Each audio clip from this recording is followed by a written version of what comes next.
ನಮಾಮಿ ಉದಾರಂ ವಿಬುಧೇಶ ಯೋಗಿನಂ. ಶ್ರೀ ಗುರುಭ್ಯೋ ನಮಃ. ಉಪೇಂದ್ರ ತೀರ್ಥರ ಸಂಸ್ಥಾನ ಆಚಾರ್ಯ ಮಧ್ವರ 8 ಜನ ಶಿಷ್ಯರಲ್ಲಿ 4ನೆಯ ಶಿಷ್ಯರು ಋಷಿಕೇಶ ತೀರ್ಥರು, ನರಹರಿ ತೀರ್ಥರು, ಜನಾರ್ದನ ತೀರ್ಥರು, 4ನೆಯವರು ಉಪೇಂದ್ರ ತೀರ್ಥರು. 8 ಜನ ಶಿಷ್ಯರನ್ನು ಕಟ್ಟಿಕೊಂಡು ಆಚಾರ್ಯ ಮಧ್ವರು ಸಂಚಾರ ಮಾಡ್ತಾ ಇದ್ದವರು ಯಾವಾಗಲೂ ಕೂಡ.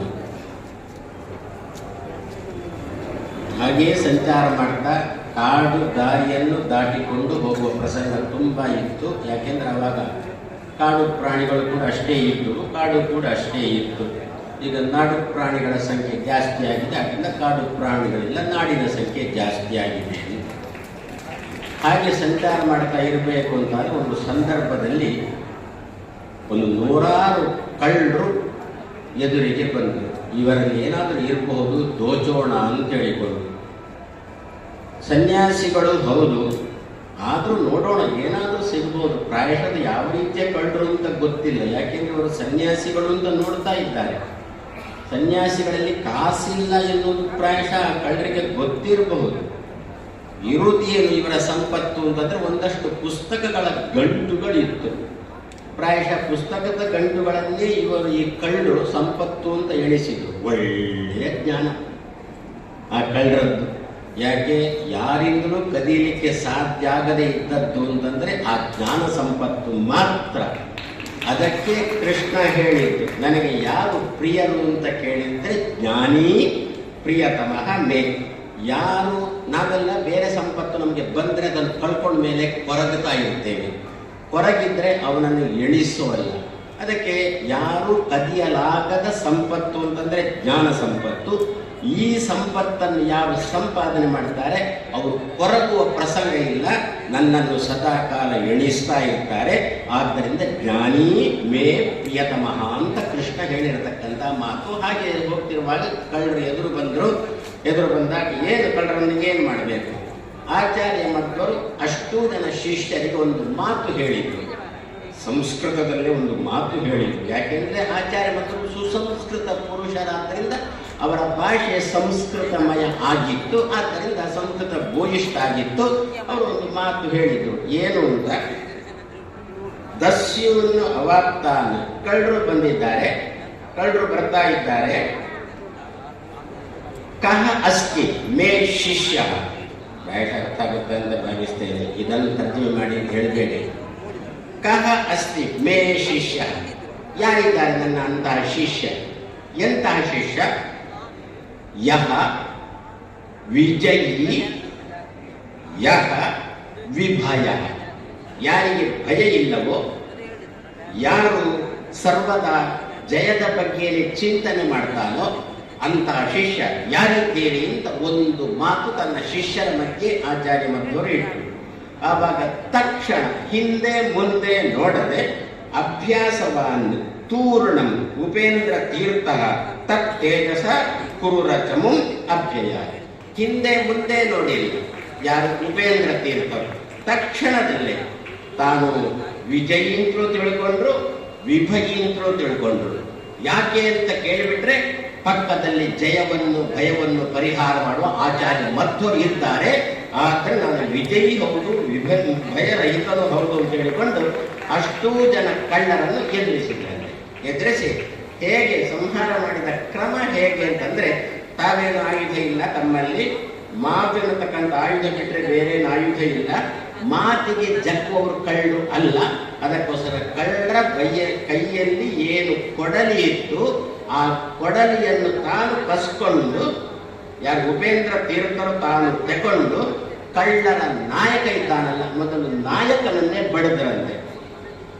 ಪ್ರಾಯಶಃ ಕಳ್ಳರು ಕೊಡಲಿ ಹಿಡ್ಕೊಂಡು ಬಂದದ್ದು ಯಾಕೆ, ಬೇರೆ ಕತ್ತಿಗಿತ್ತಿ ಏನು ತರಲಿಲ್ಲ, ಕೊಡಲಿ ಯಾಕೆ ಹಿಡ್ಕೊಂಡು ಬಂದರು ಅಂತಂದ್ರೆ, ನಮಗೆ ಶಿಕ್ಷೆಯನ್ನು ಉಪೇಂದ್ರ ತೀರ್ಥರೇ ಕೊಡಲಿ ಅಂತ ಹೇಳಿಕೊಂಡು ಕೊಡಲಿ ಹಿಡ್ಕೊಂಡು ಬಂದಿದ್ರು ಏನು. ಹಾಗೆ ಆ ಕೊಡಲಿಯಿಂದಾಗಿ ಆ ಯಾರನ್ನು? ಕಳ್ಳನ ನಾಯಕನನ್ನು ಬಡದರಂತೆ. ಉಳಿದ ಕಳ್ಳರು ಹೇಳ ಹೆಸರಿಲ್ಲದೆ ಓಡಿ ಹೋದ್ರು ಅಂತ ಹೇಳಿ ಇದು ಹಿಂದಿನಿಂದ ಇಲ್ಲಿಂದ ಲೆಕ್ಕ ಮಾಡುವ. ಇಲ್ಲಿಂದ ಲೆಕ್ಕ ಮಾಡಿಬಿಟ್ರೆ 31ನೆಯ ಯತಿ, ಅಲ್ಲಿಂದ ಲೆಕ್ಕ ಮಾಡಿಬಿಟ್ರೆ ಸುಗುಣೇಂದ್ರ ತೀರ್ಥರು 31ನೆಯ ಯತಿ, ಇಲ್ಲಿಂದ ಲೆಕ್ಕ ಮಾಡಿಬಿಟ್ರೆ ಅವರು 31ನೆಯ ಯತಿ. ನಾವು ಸದ್ಯ ಇಲ್ಲಿಂದ ಲೆಕ್ಕ ಮಾಡಿ, ಯಾಕೆ ನಿಮಗೆ ಕಾಣಿಸುವವರು ಇವರು, ಆದ್ದರಿಂದ ಇಲ್ಲಿಂದ ಲೆಕ್ಕ ಮಾಡೋಣ. 31ನೆಯ ಉಪೇಂದ್ರ ತೀರ್ಥರು. ಏನು ಹೆಸರು? ಉಪೇಂದ್ರ ಅಂತ. ಉಪೇಂದ್ರ ಅಂತ ಇನ್ನೊಬ್ಬನಿಗೆ ಹೆಸರಿತ್ತು. ಯಾರಿಗೆ?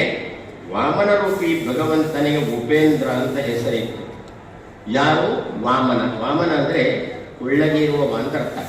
ಮತ್ತೊಂದರ್ಥ, ನಿಜವಾದ ಅರ್ಥ ವಾಮನ ಅಂತಂದ್ರೆ ವಾಮನ್ ನಯತೀತಿ ವಾಮನಃ, ವಾಮನನ್ನು ಕರ್ಕೊಂಡು ಹೋಗ್ತಾನೆ ಅಂತ. ಆದ್ರಿಂದ ಅವನಿಗೆ ವಾಮನ ಅಂತ ಹೆಸರಂತೆ ಭಗವಂತನಿಗೆ.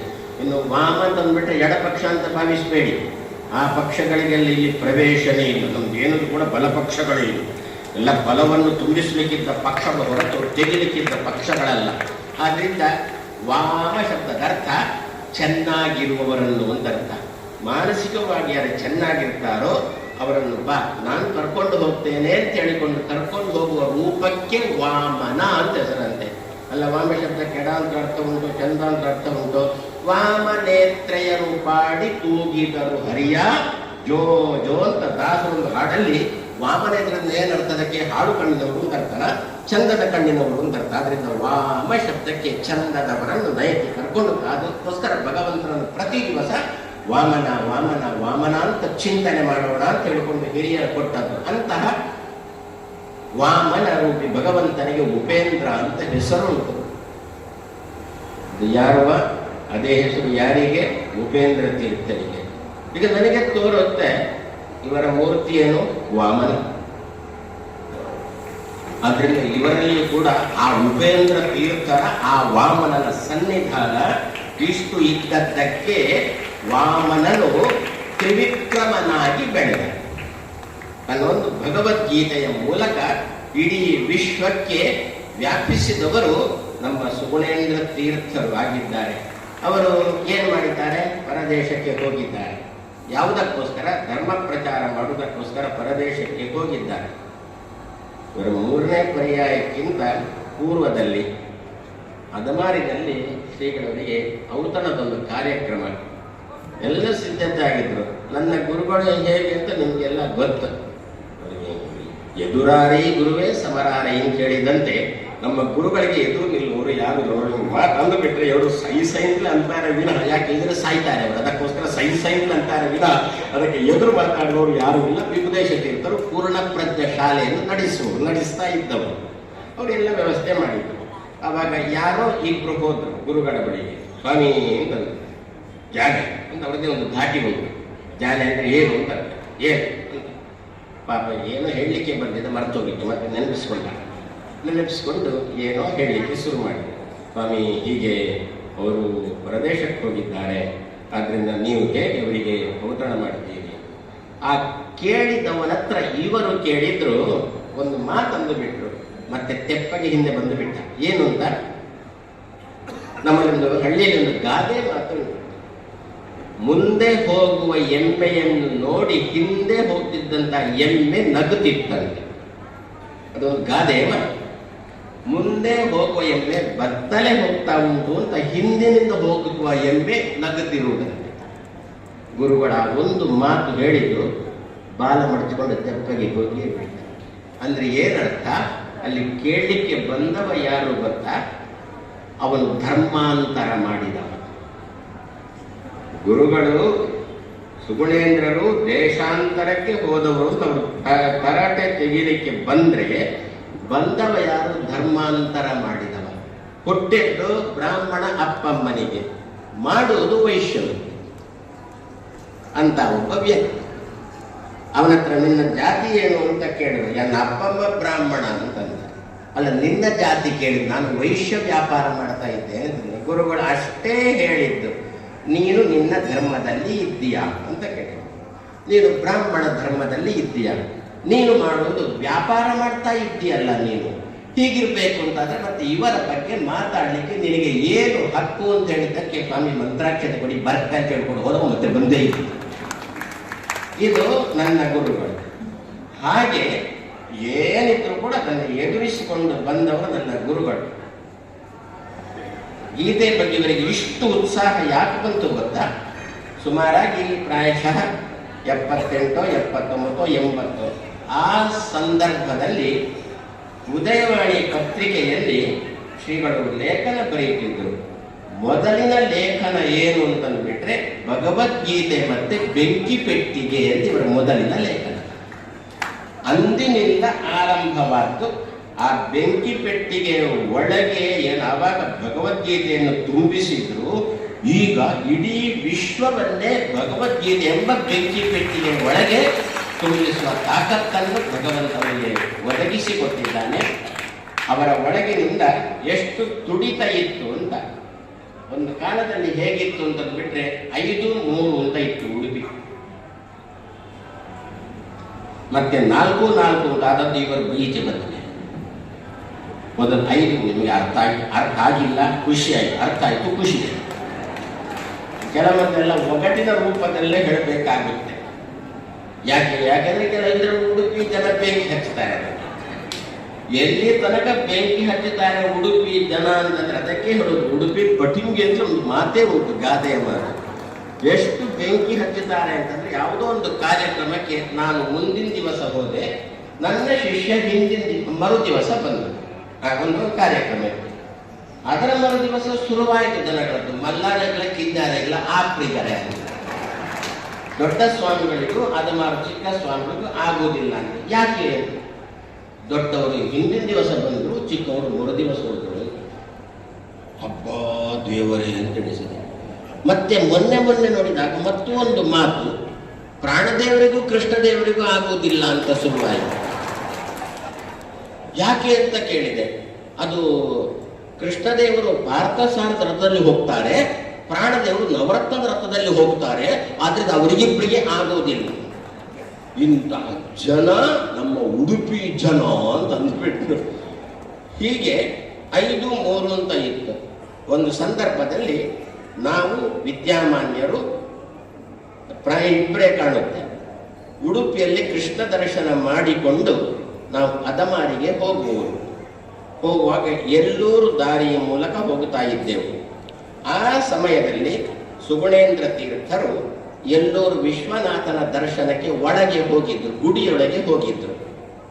ಅವರ ಗಾಡಿ ದಾರಿಯಲ್ಲಿತ್ತು. ಹಿಂದಿನಿಂದ ನಮ್ಮ ಗಾಡಿ, ನಾವು ಉಡುಪಿ ದರ್ಶನ ಮಾಡಿಕೊಂಡು ಬರ್ತಾ ಇರುವವರು ಗಾಡಿ ಬರ್ತಾ ಇದೆ. ಅವರ ಗಾಡಿಯಲ್ಲಿ ಇದ್ದದ್ರಿಂದ ನಮ್ಮ ಗಾಡಿ ಮುಂದೆ ಹೋಗ್ಲಿಕ್ಕೆ ಆಗಿಲ್ಲ. ಸರಿ, ಏನು ಎಂಥದ್ದು ಎಷ್ಟು ಅಂತ ವಿಚಾರ ಮಾಡ್ತಿರ್ಬೇಕು. ಆದ್ರೆ ಅದು ಗುತ್ತಿಗೆ ಶ್ರೀಗಳವರ ಗಾಡಿ, ಅವರು ದರ್ಶನಕ್ಕೆ ಮುಂದೆ ಹೋಗಿದ್ದಾರೆ ಅಂತ ಇಷ್ಟು ವಿಷಯ ಗೊತ್ತಾಯಿತು. ಅಷ್ಟೊತ್ತಿಗೆ ಚಾಲಕ ಬಂದು, ನನ್ನ ಕನ್ನಡ ಅರ್ಥ ಆಗುತ್ತಲ್ಲ,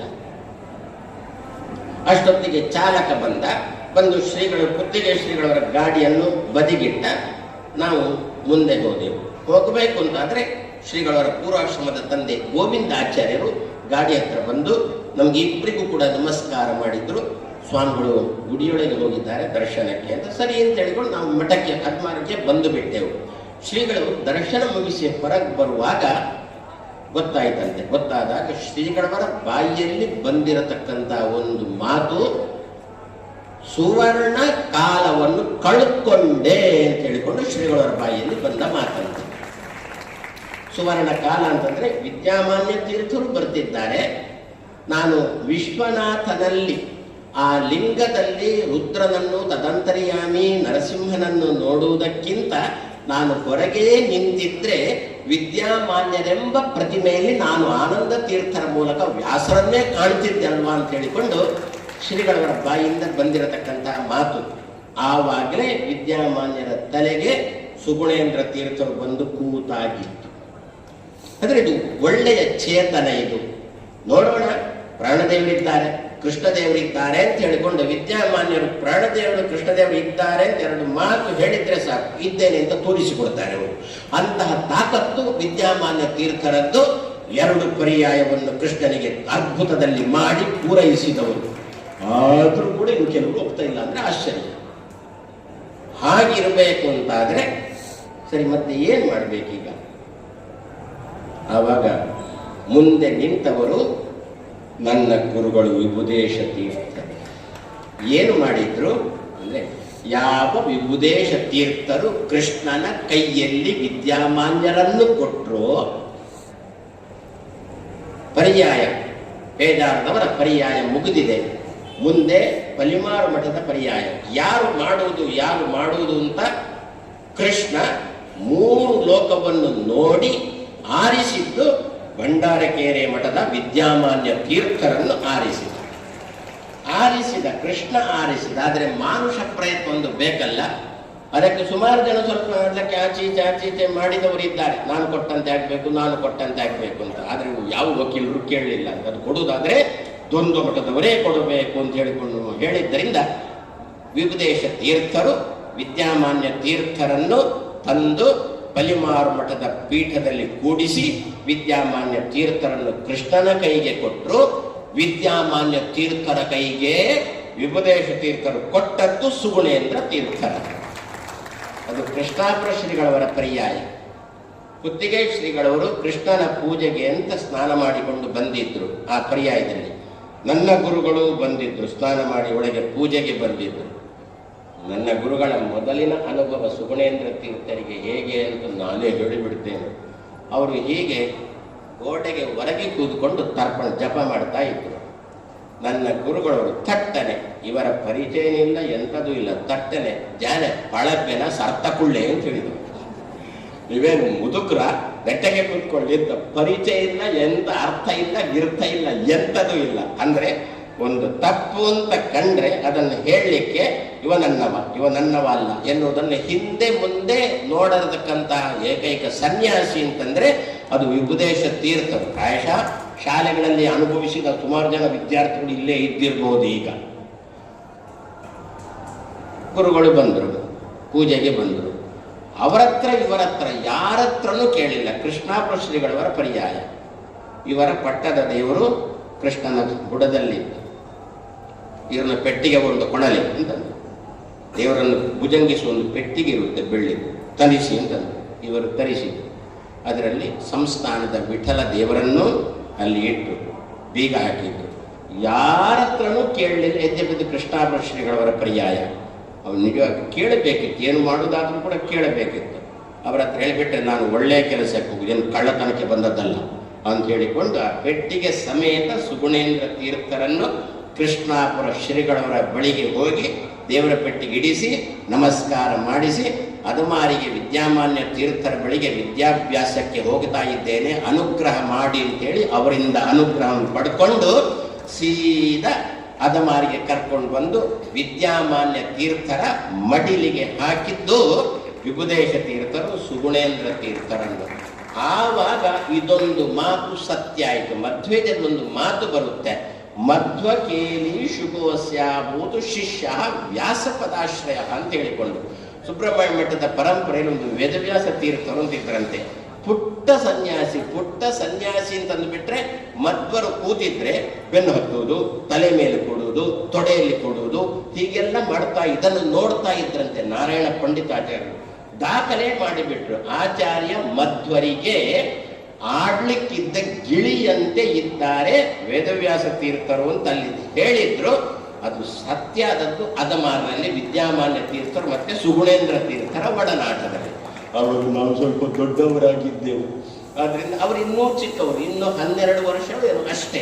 ಆ 12 ವರ್ಷದಲ್ಲಿರುವಾಗ ವಿದ್ಯಾಮಾನ್ಯರ ಜೊತೆಗೆ ಅಷ್ಟು ಒಡನಾಟದಲ್ಲಿ ಇದ್ದದ್ರಿಂದ ವಿದ್ಯಾಮಾನ್ಯರು ತನ್ನಲ್ಲಿದ್ದಂತಹ ಸಮಗ್ರ ವಿದ್ಯೆಯನ್ನು ಸುಗುಣೇಂದ್ರ ತೀರ್ಥರಿಗೆ ದಾರೇ ಎಳೆದರು.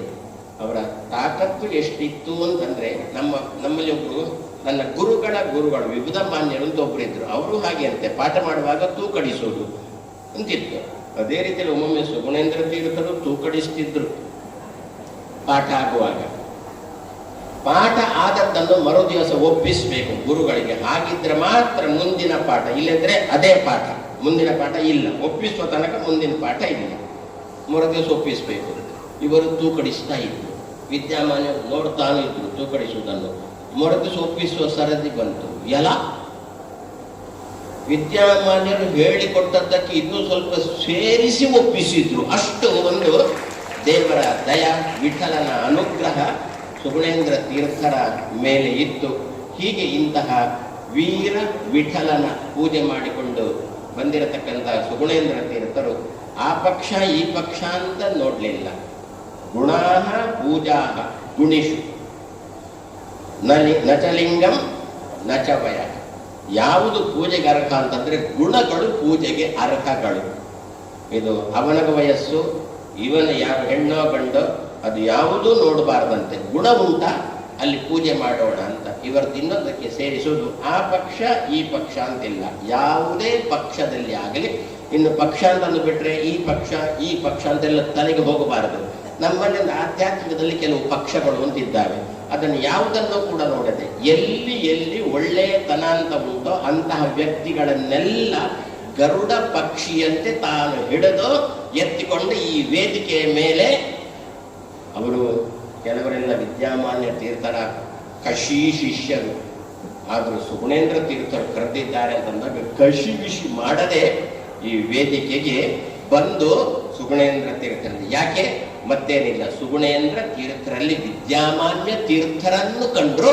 ಆದ್ದರಿಂದ ಈ ವೇದಿಕೆಯಲ್ಲಿ ಪುರಸ್ಕಾರವನ್ನು ಪಡೆದರು. ಅದರಲ್ಲಿ ಒಂದು ಘಟನೆ ಹೇಳೋದು ಅಂತಾದ್ರೆ ಮತ್ತು ತುಂಬಾ ಗೊತ್ತೆ, ಆದ್ರೂ ಒಂದು ಚೂರು ಹೇಳಿ ಮುಗಿಸಿಬಿಡ್ತೇನೆ. ನೀವು ಎಣಿಸ್ತೀರಿ ಯಾಗಕ್ಕೂ ಮುಗಿದಪ್ಪ. ಒಬ್ಬರು ವಿದ್ವಾಂಸರು, ಅವಸರ ದಾಸ ಅಂತ ಅವರ ಹೆಸರು, ಅವಸರ ದಾಸ ಭಟ್ಟ ಅಂತ ಅವರ ಹೆಸರು. ಈಗಲೇ ಹಾಕಿ ಎನ್ನುವ ಊರಿನವರು. ಊರ ಹೇಳಿಬಿಟ್ರೆ ಮತ್ತೆ ಏನು ಉಳಿಲಿಕ್ಕಿಲ್ಲ. ಮಂಗಳೂರು ಸಮೀಪ ಈಗಲೇ ಹಾಕಿ ಅಂತ ಒಂದು ಊರು. ಆ ಊರಿನವರು ಅವರನ್ನು ಇವರು ಕರೆದ್ರು, ಪರ್ಯಾಯ ಆರಂಭದಲ್ಲಿ ಕರೆದ್ರು, ಬನ್ನಿ ನೀವು ವಿದ್ಯಾಮಾನ್ಯರ ಕಟ್ಟ ಶಿಷ್ಯರು, ಬನ್ನಿ ನಿಮ್ಮಲ್ಲಿ ಅಷ್ಟೇ ವಿದ್ವತ್ತಾನೂ ಅಷ್ಟೇ ಉಂಟು. ಅವರು ಕೂಡ ಸ್ವರೂಪದಲ್ಲಿ ಸ್ವಲ್ಪ ಇವರಷ್ಟೇ ಕುಳ್ಳಗೆ, ಬನ್ನಿ. ಅವ್ರು ಯಾರ ಹತ್ರ ಒಬ್ರು ಶ್ರೀಗಳವರ ಹತ್ರ ಕೇಳಿದ್ರು. ಶ್ರೀಗಳವರು ಪ್ರಾಯಶಃ ಬೇಡ ಅಂತಂದ್ರು ಕಾಣುತ್ತೆ, ಬಂದಿಲ್ಲ. ಮತ್ತೆ ಆ ಜಾಗದಲ್ಲಿ ವಿದ್ಯಾಮಾನ್ಯರ ತೀರ್ಥರದ್ದೇ ಇನ್ನೊಬ್ಬ ಶಿಷ್ಯರು ಬಂದರು, ಅವರಿಗೆ ಸನ್ಮಾನ ಆಯಿತು. ಆದರೂ ಹಠವಾದಿ ಸುಗುಣೇಂದ್ರ ತೀರ್ಥರು ಬಿಟ್ಟಿಲ್ಲ. ಮಾತ್ರ ಸ್ವಲ್ಪ ಹಠ ಜಾಸ್ತಿ ಇವರಿಗೆ. ಆ ಹಠದ ವಿಷಯದಲ್ಲಿ ಒಂದು ಚಿಕ್ಕ ಉದಾಹರಣೆ ಹೇಳ್ತೇನೆ. ಅಲ್ಲಿ ಕಲ್ಲಬಾಗಿಲಿನಿಂದ ಇಲ್ಲಿ ವಸಂತ ಮಹಲಿಗೆ ಬರಬೇಕು ಅಂತಾದರೆ ಮೊದಲಾದ್ರೆ ಸೀದಾ ಬರ್ತಿದ್ದೆವು, ಈಗ ಶೇಷ ಮಾರ್ಗದಲ್ಲಿ ಬರಬೇಕಾಗಿದೆ. ಕಲ್ಲಬಾಗಿಲಿಂದ ಒಳಗೆ ಬರ್ತೇವಲ್ಲ, ಒಳಗೆ ಬಂದು ಪ್ರತಿಯೊಬ್ಬರೂ ಕೂಡ ದೇವರೊಳಗೆ ಹೋಗಿಯೇ ವಸಂತ ಮಹಲಿಗೆ ಬರಬೇಕು. ಒಂದು ಒಳ್ಳೆಯದೇ, ಯಾಕೆ ಅಂತಂದ್ರೆ ಕೆಲವರು ತಿಮ್ಮಂಡಿಗಳು ಕಲ್ಲಬಾಗಿಲು ಸೀದಾ ಪೊಸಿಷನ್ಗೆ ಬರ್ತಾರೆ. ಯಾರು ಅನ್ನ ಹಾಕುವುದಂತೂ ನೋಡೋಲ್ಲ, ಕೃಷ್ಣ ಅನ್ನ ಕೊಡ್ತಾ ಇದ್ರು ನೋಡೋಲ್ಲ. ತಿಂದ್ರು, ಊಟ ಮಾಡಿದ್ರು, ಹೆಚ್ಚು ಕಮ್ಮಿ ಆದ್ರೆ ಬೈದ್ರು, ಎದ್ದುಕೊಂಡು ತಮ್ಮನೆಗೆ ಹೋದ್ರು. ಆ ನಿಟ್ಟಿನಲ್ಲಿ ಶ್ರೀಗಳವರು ಮಾಡಿದ್ದು ಒಳ್ಳೆಯದೇ. ಅದು ಎಲ್ಲರೂ ಕೂಡ ದೇವರೊಳಗೆ ಬಂದೇ ಕೃಷ್ಣನನ್ನು ನೋಡಿಯೇ ಊಟಕ್ಕೆ ಹೋಗ್ಬೇಕು ಅಂತ. ಅದು ಎಲ್ಲಿಯ ತನಕ ಆಯ್ತು ಅಂತಂದ್ರೆ ಕೃಷ್ಣನಿಗೂ ಸಮಸ್ಯೆ ಆಯ್ತು. ಸುಮಾರು ಜನ ಹೇಳಿದ್ರು ಏನು ಅಂತ, ಸ್ವಾಮಿ ಅದು ಎಂಥದ್ದು ಅದಕ್ಕೆ ಏನೋ ಹಾಕೋದುಂಟಲ್ಲ, ವೆಲ್ಡ್ ಮಾಡಬೇಡಿ, ಅದೇ ಬೀಗ ಹಾಕುವಂತೆ ಮಾಡಿ, ಕೀ ಬೇಕಾದ್ರೆ ನೀವೇ ಇಟ್ಟುಕೊಳ್ಳಿ. ಆದ್ರೆ ವಿಭುದೇಶ ತೀರ್ಥರು ತಲೆಗೆ ಕೈ ಇಟ್ಟಿದ್ದಾರೆ, ಇವರದ್ದು ಆಗುದಿಲ್ಲ. ಅದು ಎಲ್ಲಿಯ ತನಕ ಹೋಯಿತು ಅಂತಂದ್ರೆ ಕೃಷ್ಣ ರಥದಿಂದ ಇಳಿದು ಬಂದವ, ಅವನು ಕೂಡ ನೇರವಾಗಿ ವಸಂತ ಮಹಲಿಗೆ ಬರಲಿಕ್ಕಿಲ್ಲ. ಅವನು ಕೂಡ ದೇವರೊಳಗೆ ಹೋಗಬೇಕು. ದೇವರೊಳಗೆ ಹೋಗಿ ಆ ಬಸ್ಸಿನಿಂದ ಇಳಿದು, ಅಂದ್ರೆ ಚಿನ್ನದ ಬಸ್ಸಿನಿಂದ ಇಳಿದು ಬೆಳ್ಳಿ ಬಸ್ ಹತ್ತಬೇಕು. ಅಂದ್ರೆ ಚಿನ್ನದ ಪಾಲಿಕೆಯಿಂದ ಇಳಿದು ಬೆಳ್ಳಿ ಪಾಲಿಕೆಗೆ ಹತ್ತಬೇಕು. ಹೀಗೆ ಜಪ್ಪಯ್ಯ ಅಂತಂದ್ರು ಕೂಡ ಕೊನೆ ತನಕನೂ ತೆಗಿಲಿಲ್ಲ. ಇನ್ನು ಕೂಡ ಈಗ ಇಲ್ಲಿಂದ ಹೋದವರೆಲ್ಲ ಅದು ನೋಡಿಕೊಂಡು ಹೋಗ್ತೀವಿ. ನೋಡಿ ಅದು ಎಂಥದ್ರಲ್ಲಿ ಏನಷ್ಟು ಮಹತ್ವ ಅಂತ. ಹಾಗೆ ಅಷ್ಟು ಹಠ ಉಂಟು. ಇದು ಯಾವ ಹಠ? ಇದು ಭೀಮಸೇನನ ಹಠ ಸಿದ್ಧಾಂತ. ಭೀಮಸೇನನ ಸಿದ್ಧಾಂತಕ್ಕೂ ಹಠವಾದ ಅಂತ ಕರೆಯುತ್ತಾರೆ. ಆ ಸಿದ್ಧಾಂತ ಅದು ಭೀಮಸೇನನ ಸನ್ನಿಧಾನ, ಮಧ್ವರ ಸನ್ನಿಧಾನ. ಶ್ರೀಗಳವರಲ್ಲಿ ತುಂಬ ಹಠ ಬಿಟ್ಟಿಲ್ಲ. ಏನು ಮಾಡಿದ್ರು? ಮತ್ತು ಮತ್ತು ಮತ್ತು ಮತ್ತು ಮತ್ತು ಮತ್ತು ಆಮಂತ್ರಣ ಕೊಟ್ಟರು. ಆದರೆ ದೈವ ಅವರನ್ನು ಯಾವ ದಿವಸ ಭರಿಸಿತು ಅಂತಂದ್ರೆ, ಅವರು ಅದೇ ಮೊದಲ ಸಲ ಆಗುವುದಿಲ್ಲ ಅಂತ ಹೋದ್ರಲ್ಲ, ಹೋಗ್ಬಾರ್ದು ಅಂತ ಹೇಳಿದ್ರಲ್ಲ ಒಬ್ರು, ಅವರ ಬಳಿಯಲ್ಲೇ ಈ ಅವಸರ ದಾಸ ಭಟ್ರಿಗೆ ಅವಮಾನ, ಅವರ ಬಳಿಯಲ್ಲೇ ಅವಮಾನ ಆಯಿತು. ಆದರೂ ಅವರು ಸುಮ್ಮಗಿದ್ರು. ಆದರೆ ದೈವ ಮಾತ್ರ, ವಿದ್ಯಾಮಾನ್ಯ ತೀರ್ಥರು ಮಾತ್ರ, ನನ್ನ ಶಿಷ್ಯನಿಗೆ ಈ ರೀತಿಯಾಗಿ ಅವಮಾನ ಆಗುವುದನ್ನು ನನಗೆ ಸಹಿಸಲಿಕ್ಕೆ ಆಗುವುದಿಲ್ಲ ಅಂತ ಹೇಳಿಕೊಂಡು ವಿದ್ಯಾಮಾನ್ಯ ತೀರ್ಥರ ಪೀಠಾರೋಹಣದ ಶತಮಾನದ ಸಂದರ್ಭದಲ್ಲಿ ಅದೇ ಭಟ್ರವು ಇದೇ ವೇದಿಕೆಗೆ ಬಂದು ಸುಗುಣೇಂದ್ರ ತೀರ್ಥರಿಂದ ಶಾಲು ಹೊದಿಸಿಕೊಂಡು ಹೋಗಿದ್ದಾರೆ. ಅವರಿಗೆ ಶಾಲು ಹೊದಿಸಬೇಕು ಅಂತ, ಹೊದ್ಕೊಳ್ಬೇಕು ಅಂತ ಅವರಿಗೆ ಆಸೆ ಇಲ್ಲ. ಅಂದ್ರೆ ಒಂದು ದೈವ ವಿದ್ಯಾಮಾನ್ಯ ತೀರ್ಥರು ನಮಗೀಗ ದೈಹಿಕವಾಗಿ ಕಾಣಿಸದೇ ಇರಬಹುದು, ಆದರೆ ಅವರ ಆತ್ಮ ಮಾತ್ರ ಇಂದೂ ಕೂಡ ಇಲ್ಲೇ ಸಂಚಾರ ಮಾಡ್ತಾ ಉಂಟು. ಹೀಗೆ ಇಂತಹ ಸಾಮರ್ಥ್ಯ ಇರತಕ್ಕಂತಹ ಸುಗುಣೇಂದ್ರ ತೀರ್ಥರು 4 ಪರ್ಯಾಯಗಳನ್ನು ಪೂರೈಸಿದ್ದಾರೆ ಅಂತಂದ್ರೆ ಅದು ಕೂಡ ಈ ಪರ್ಯಾಯ ಮಾತ್ರ ಅದ್ಭುತವಾಗಿರತಕ್ಕಂತಹ. ಪ್ರತಿಯೊಬ್ಬ ವ್ಯಕ್ತಿಯೂ ಕೂಡ ಭಗವದ್ಗೀತೆ ಓದಬೇಕು. ನಮ್ಮ ದುರ್ದೈವ, ನಮ್ಮ ಕರ್ನಾಟಕದ ಶಾಲೆಗಳಲ್ಲಿ ಇನ್ನೂ ಭಗವದ್ಗೀತೆಯನ್ನು ಅಳವಡಿಸಿದ್ರೆ ಮನುವಾದಾಗುತ್ತೆ ಅಂತ ಭಯ. ನಿಜವಾಗಿ ನಾವು ಮಾನವರು ಆದದ್ದೇ ಆ ಮನುವಿನ ಪರಂಪರೆಯಲ್ಲಿ ಬಂದದ್ದರಿಂದ ಭಗವದ್ಗೀತೆಯನ್ನು ಅಲ್ಲಿ ಅಳವಡಿಸಿದ್ದೇ ಆಗಿದ್ದರೆ, ಹೇಗೆ ಭಗವದ್ಗೀತೆಯನ್ನು ಓದಿದ್ದರಿಂದ 2 ದಿವಸದಲ್ಲಿ ಇದೇ ಪುತ್ತಿಗೆ ಶ್ರೀಗಳವರು ಇಷ್ಟು ಜನ ಸೇರಿಕೊಂಡು ಇಲ್ಲಿಗೆ ಇಷ್ಟೆಲ್ಲ ವೈಭವ ಮಾಡಿದೆವಲ್ಲ, 18ನೇ ಮುಂಜಾನೆ ಬೆಳಿಗ್ಗೆ ಶ್ರೀಗಳವರು ಏನೂ ಆಗಿಲ್ಲ ಎಂಬಂತೆ ಕೈ ಜಾಡಿಸಿಕೊಂಡು ಪೂರವನ್ನು ಇನ್ನೊಬ್ಬರಿಗೆ ವಹಿಸಿ ತಾನು ಹೋಗ್ತಾರೆ. ಅವರು ಮೊದಲು ಹೇಳಿದ್ದೆ ಹಾಗೆ, 2 ವರ್ಷ ನಾನು ಸಿಂಹಾಸನದಲ್ಲಿ ಕೂಡುತ್ತೇನೆ, ಮತ್ತೆ 2 ವರ್ಷ ಇನ್ನೊಬ್ಬರಿಗೆ ಬಿಟ್ಟು ಕೊಡ್ತೇನೆ ಅಂತ ಸಂಕಲ್ಪ ಮಾಡಿಯೇ ಕೂತದ್ದು. ಆ ಭಗವದ್ಗೀತೆ ಓದಿದ್ರ ಫಲವಾಗಿ 2 ವರ್ಷ ಆದ ಕೂಡಲೇ ಸಿಂಹಾಸನವನ್ನು ಇನ್ನೊಬ್ಬರಿಗೆ ಬಿಟ್ಟು ಕೊಡ್ತಾ ಇದ್ದಾರೆ. ಎಲ್ಲರೂ ಕೂಡ ಭಗವದ್ಗೀತೆಯನ್ನು ಓದೋಣ, ಆವಾಗ 2.5 ವರ್ಷ ಆದ್ಮೇಲೆ ನಾನು ಕುರ್ಚಿಯನ್ನು ನಾನಾಗಿಯೇ ಇನ್ನೊಬ್ಬರಿಗೆ ಬಿಟ್ಟು ಕೊಡ್ತೇನೆ ಅನ್ನೋ ಬುದ್ಧಿ ಸಹಜವಾಗಿ ಬರುತ್ತೆ. ಇಲ್ಲದಿದ್ರೆ ಕುರ್ಚಿಗಾಗಿ ಡಿಲ್ಲಿಗೇನೆ ಹೋಗ್ಬೇಕಾಗುತ್ತೆ. ಇಲ್ಲಿ ನಮ್ಮನ್ನು ಕೇಳುವವರೇ ಇಲ್ಲ, ನಮ್ಗೆ ಗತಿಯೇ ಇಲ್ಲ ಅಂತ ಆಗಿಬಿಡುತ್ತೆ. ಆವಾಗ ನಮಗೊಮ್ಮೆ ತೋರುತ್ತೆ ದೇವರು ಇದ್ದಾನೆ. ಯಾರೋ ಒಬ್ಬ ಹೇಳಿದ, ಭಾರತ ಸುತ್ತಿಕೊಂಡು ಅಮೆರಿಕಕ್ಕೆ ಹೋಗಿ ಹೇಳಿದಂತೆ ಭಾರತದಲ್ಲಿ ದೇವರು ಇದ್ದಾನೆ ಅಂತ.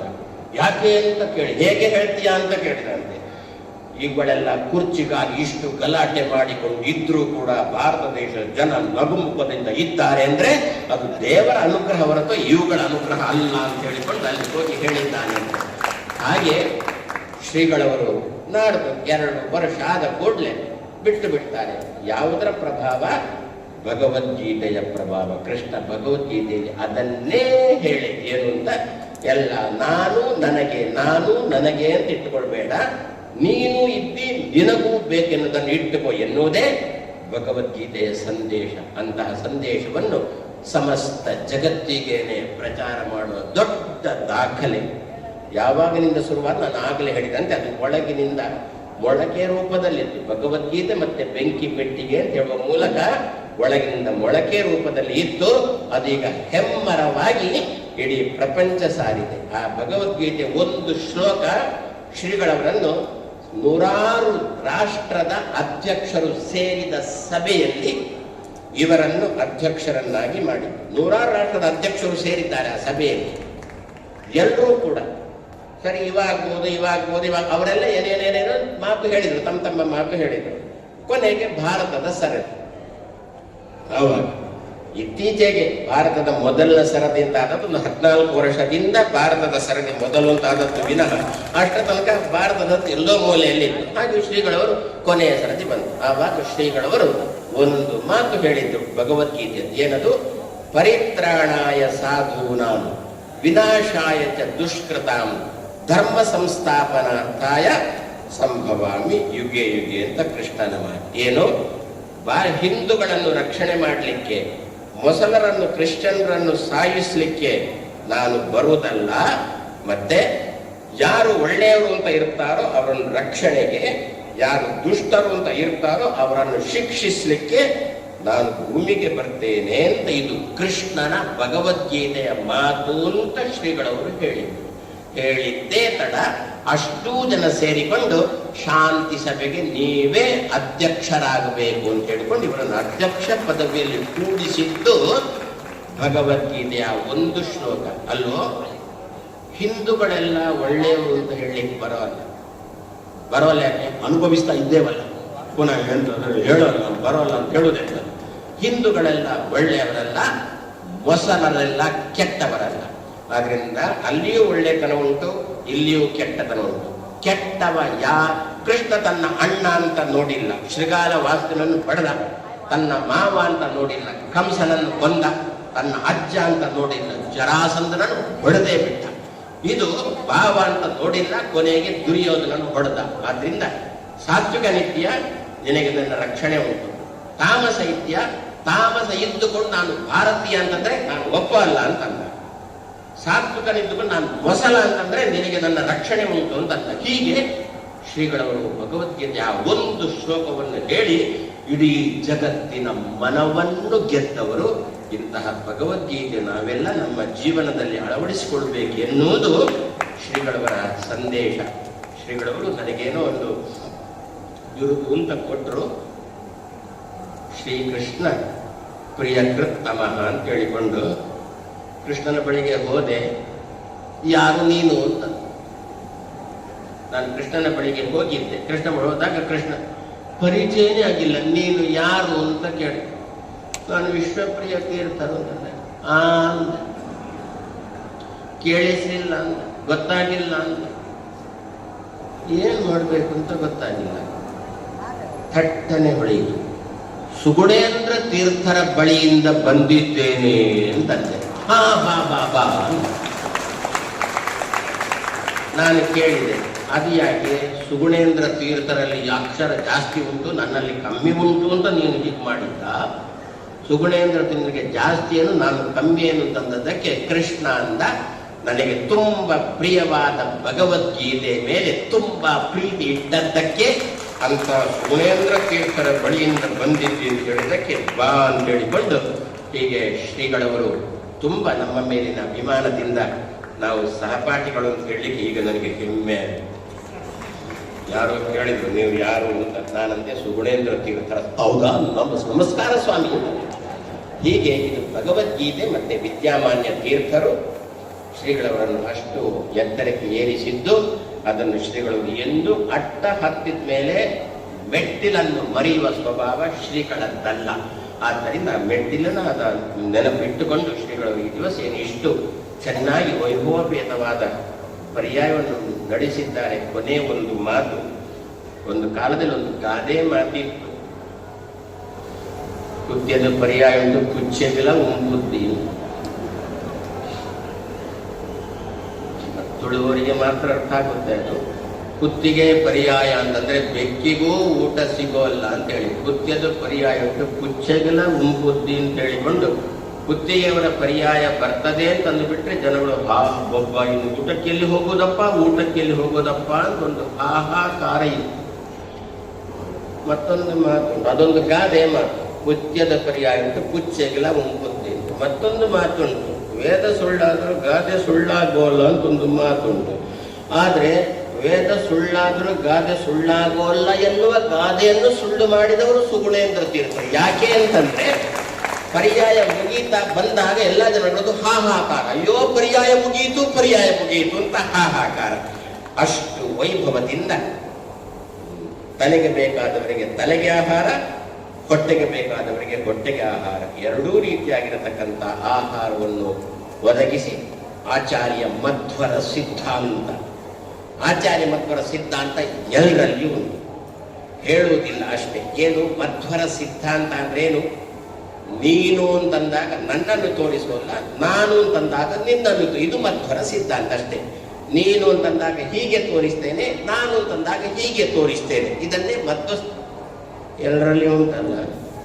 ಆದರೆ ಹೇಳುವುದಿಲ್ಲ ಅಷ್ಟೆ. ಅಂತಹ ಆಚಾರ್ಯ ಮಧ್ವರ ಸಿದ್ಧಾಂತವನ್ನು ಪ್ರಪಂಚದಾದ್ಯಂತ ಹರಡಿರತಕ್ಕಂಥ ಶ್ರೀಗಳವರು ಆರೋಗ್ಯವಂತರಾಗಿ 100 ಕಾಲ ಬಾಳ್ಲಿ ಅಂತೇಳಿ ಈ ಸಂದರ್ಭದಲ್ಲಿ ಮಧ್ವರ ಅಂತರ್ಯಾಮಿ ಧನ್ವಂತರಿಯನ್ನು ಪ್ರಾರ್ಥನೆ ಮಾಡ್ತಾ, ಮೂರ್ತಿಗೆ ಸರಿಯಾದ ಒಂದು ಕೀರ್ತಿ. ಅವರ ಹೆಸರೇ ಸುಶ್ರೀಂದ್ರ ತೀರ್ಥ. ಏನು ಶ್ರೀ ಸುಶ್ರೀ. ಶ್ರೀ ಅಂತ ಯಾವುದಕ್ಕೆ ಹೆಸರು? ದುಡ್ಡಿಗೂ ಶ್ರೀ ಅಂತ ಹೆಸರುಂಟು. ನಿಜವಾಗಿ ಶ್ರೀ ಅಂತ ಹೆಸರಿರುವುದು ಇಂದ್ರಿಯಗಳಿಗೆ. ನಮ್ಮನ್ನೆಲ್ಲ ಶ್ರೀಮಾನ್ ಅಂತ ಕರೀತಾರಲ್ಲ, ಶ್ರೀಮತಿ ಅಂತ ಕರೀತ, ದುಡ್ಡು ಇಲ್ಲದವನನ್ನೂ ಕರೀತಾರಲ್ಲ. ಯಾಕೆ? ಇಂದ್ರಿಯಗಳು ಚೆನ್ನಾಗಿ ಉಂಟು ಅಂತ. ಆ ದೇವರು ಕೊಟ್ಟಿರತಕ್ಕಂಥ ಇಂದ್ರಿಯಗಳನ್ನು ಚೆನ್ನಾಗಿ ಉಪಯೋಗಿಸಿಕೊಂಡು ಬಂದದ್ದರಿಂದ ಅವರಿಗೆ ಸುಶ್ರೀ ಅನ್ನತಕ್ಕಂಥ ಹೆಸರು ಸಾರ್ಥಕವಾಗಿದೆ. ನಾನು ಪ್ರತಿ ದಿವಸ ನೋಡ್ತಾ ಇರ್ತೇನೆ. ಯಾಕೆಂದ್ರೆ ನಾನು 3:15 ಸ್ನಾನ ಮಾಡಿಕೊಂಡು ಗುಡಿಯೊಳಗೆ ಬಂದ್ರೆ ನನ್ನ ಜೊತೆಗೇನೆ ಅವರೂ ಕೂಡ ಸ್ನಾನ ಮಾಡಿಕೊಂಡು ಗುಡಿಯೊಳಗೆ ಬರ್ತಾರೆ, ಒದ್ದೆಯಲ್ಲೇ ಕೂಡುತ್ತಾರೆ. ನಿಜವಾಗಿ ಹಿಂದಿನ ದಿವಸ ಬಟ್ಟೆ ಒಣ ಹಾಕಬೇಕು, ಅದನ್ನು ಒಬ್ಬ ಎಡಬಲ ಸೇವೆ ಇದ್ದಾನೆ, ಅವ ಕೊಡಬೇಕು. ಅವ ಹಿಂದಿನ ದಿವಸ ಕೊಟ್ಟಿಲ್ಲ, ಇವರು ಒದ್ದೆ ಬಟ್ಟೆಯಲ್ಲೇ ಕೂತಿದ್ದಾರೆ. ಆ ಕೊಡಬೇಕಾದವನನ್ನು ಕರೆದು ಯಾಕೆ ಕೊಟ್ಟಿಲ್ಲ ಅಂತ ಕೇಳುವವರಲ್ಲ. ಇದು ಸುಶ್ರೀ ತೀರ್ಥರು ಅಂತ ಹೇಳುವುದು. ಆದರೆ ಅದು ದುರುಪಯೋಗ ಮಾಡಿಕೊಂಡವರೇ ಬಹಳ ಲೋಕದಲ್ಲಿ. ಆದ್ರೂ ಕೂಡ ಇನ್ನೊಬ್ಬರಿಗೆ ಒಂದು ಮಾತು ತನ್ನ ಬಾಯಿಂದ ತುಟಿ ಮೀರಿ ಬಂದದ್ದಿಲ್ಲ. ಇಂತಹ ಸುಶ್ರೀಂದ್ರ ತೀರ್ಥರನ್ನು ಶಿಷ್ಯನನ್ನಾಗಿ ಆಚಾರ್ಯ ಮಧ್ವರಿಗೆ ವಿಷ್ಣು ತೀರ್ಥರು ಇದ್ದಂತೆ, ವಾದಿರಾಜರಿಗೆ ಸುರೋತ್ತಮ ತೀರ್ಥರು ಇದ್ದಂತೆ, ನಮ್ಮ ಸುಗುಣೇಂದ್ರ ತೀರ್ಥರಿಗೆ ಸುಶ್ರೀಂದ್ರ ತೀರ್ಥರನ್ನು ಒದಗಿಸಿಕೊಟ್ಟಿದ್ದಾರೆ. ಕೊನೆಯ ತನಕ ಇವರಿಬ್ಬರ ಜೀವನ ಭಗವದ್ಗೀತಾ ಎನ್ನುವ ರಥಕ್ಕೆ 2 ಚಕ್ರದಂತೆ ಇರಲಿ ಅಂತ ಆಶಿಸಿ ನಿಮಗೆಲ್ಲ ದೇವರ ಶ್ರೇಯಸ್ಸನ್ನು ಬಯಸಿ 2 ಮಾತನ್ನು ಕೃಷ್ಣಾರ್ಪಣಂ ಅಸ್ತು ಸೇರಿಕೊಂಡು ಯತಿ ಕುಲ ಚಕ್ರವರ್ತಿ ಎನ್ನತಕ್ಕಂತಹ ಗುರುಗಳನ್ನು ಕೊಡ್ತಾ ಇದ್ದೇವೆ. ಕೆಲವು ಜನ ನನ್ನ ಹತ್ರ ಕೇಳಿ 5 ಪರ್ಯಾಯ ಆಗಬೇಕಲ್ಲ, 4 ಪರ್ಯಾಯ ಹೇಗೆ ಕೊಡ್ತೀರಿ? ನಾನಂದೆ 5 ಪರ್ಯಾಯ ಮಾಡಿದವರು ಯಾರೂ ಇಲ್ಲ ಅಂತ. 5 ಪರ್ಯಾಯ ಮಾಡಿದವರು ನಮ್ಮ ಕಣ್ಣೆದುರಿಗೆ ಈಗಲೂ ಇಲ್ಲ, ಅಥವಾ ಇದಕ್ಕಿಂತ ಕೆಲವು ವರ್ಷದ ಹಿಂದೆಯೂ ಕೂಡ 5 ಪರ್ಯಾಯ ಮಾಡಿದವರು ಇಲ್ಲ. ಅಲ್ಲ, ಇದ್ರಲ್ಲ ಒಬ್ರು. ನಂಗೆ ಗೊತ್ತು ನಿಮ್ಮ ಪ್ರಶ್ನೆ ಇದು. ಇದ್ರಲ್ಲ ಒಬ್ರು ಯಾರು? ನಿಮ್ಮ ಮಠದ ಪಕ್ಕದವರೇ. ನಮ್ಮ ಮಠದ ಪಕ್ಕದವರು ಅಂತಂದ್ರೆ ಪೇಜಾವರ ಶ್ರೀಗಳು 5 ಪರ್ಯಾಯ ಮಾಡಿದ್ರಲ್ಲ, ಅದರಿಂದ ಅವರಿಗೆ ಯತಿಕುಲ ಚಕ್ರವರ್ತಿ ಅಂತ ಕೊಟ್ಟದ್ದು. 5 ಪರ್ಯಾಯ ಮಾಡಿಲ್ಲ. 1 ಪರ್ಯಾಯ ಅಂದ್ರೆ 2 ವರ್ಷ. 2 ವರ್ಷ ಅಂದ್ರೆ 360 ಕೂಡಿಸು 360. 365 ಅಲ್ಲ ಆಧ್ಯಾತ್ಮಿಕ ಲೆಕ್ಕ, ಅದು ಆಂಗ್ಲ ಭಾಷೆಯ ಲೆಕ್ಕ. ನಮ್ಮದು ಶಾಸ್ತ್ರೀಯ ಲೆಕ್ಕ 360. 360 ಕೂಡಿಸು 360 ಎಷ್ಟು? 720. ನನಗೆ ಲೆಕ್ಕ ಬರೋದು 720. 720 ಗುಣಿಸು 5. ಆವಾಗ ಎಷ್ಟು ಆಯಿತು? ಅಷ್ಟು ಮಹಾಪೂಜೆ ಮಾಡಿದ್ರೆ 5 ಪರ್ಯಾಯ ಅಂತ ಲೆಕ್ಕ. ವಿಶ್ವೇಶ ತೀರ್ಥರು ಅಷ್ಟು ಮಹಾಪೂಜೆ ಮಾಡಿಲ್ಲ. ಹೇಗೆ ಹೇಳ್ತೇವೆ? ಅವರಿಗೆ ಆ ಕೊನೆಯ ಹಂತದಲ್ಲಿ ಶಸ್ತ್ರಚಿಕಿತ್ಸೆ ಆಯಿತು. ಶಸ್ತ್ರಚಿಕಿತ್ಸೆ ಆದಾಗ ಆ ಸಮಯದಲ್ಲಿ 3-4 ದಿವಸ ಮಹಾಪೂಜೆ ಮಾಡಿದವರು ವಿಶ್ವಪ್ರಸನ್ನ ತೀರ್ಥರು. ಅವರು ಪೀಠದಲ್ಲಿ ಕೂತಿಲ್ಲ. ವಿಶ್ವಪ್ರಸನ್ನ ತೀರ್ಥರು ಪೀಠದಲ್ಲಿ ಕೂತಿಲ್ಲ, ಕೃಷ್ಣನಿಗೆ ಮಹಾಪೂಜೆ ಮಾಡಿದ್ದಾರೆ. ಹಾಗಾದ್ರೆ 720 ಗುಣಿಸು 5 ಮಹಾಪೂಜೆ ವಿಶ್ವೇಶ ತೀರ್ಥರಿಂದ ಆಗಿಲ್ಲ. ಆದ್ರೂ ಅವರಿಗೆ ಯತಿಕುಲ ಚಕ್ರವರ್ತಿ ಅಂತ ಕೊಟ್ಟಿದ್ದೀರೋ ಇಲ್ವೋ? ಕೊಟ್ಟಿದ್ದೇವೆ. ಹಾಗಾದ್ರೆ ಸುಗುಣೇಂದ್ರ ತೀರ್ಥರಿಗೆ ಕೊಡುವುದಕ್ಕೆ ಅಡ್ಡಿ ಇಲ್ಲ ಅಂತಂದೆ ಮತ್ತೆ ಚಕ್ರಗೆ ಬರುವುದು. ಆ ರೀತಿಯಲ್ಲಿ ಅಷ್ಟು ಯೋಗ್ಯತೆ ತಾಕತ್ತು ಶ್ರೀಗಳವರು ಇದ್ದದ್ರಿಂದ, ಅದನ್ನು ಜೀರ್ಣಿಸಿಕೊಳ್ಳುವ ಶಕ್ತಿ ಶ್ರೀಗಳವರು ಇದ್ದದ್ರಿಂದ ನಾವು ಸಮಾಜದವರೆಲ್ಲ ಸೇರಿಕೊಂಡು ಕೊಡುವುದು ತುಂಬಾ ಉಚಿತವಾಗಿದೆ, ಔಚಿತ್ಯಪೂರ್ಣ ಆಗಿದೆ. ಎಲ್ಲಿ ಹೋಗಿ ಕೂಡಬೇಕು ಅಲ್ಲೇ ಬಂದು ಅದು ಕೂತಿದೆ ಅಂತ ಈ ಸಂದರ್ಭದಲ್ಲಿ ಹೇಳಬಯಸ್ತೇನೆ.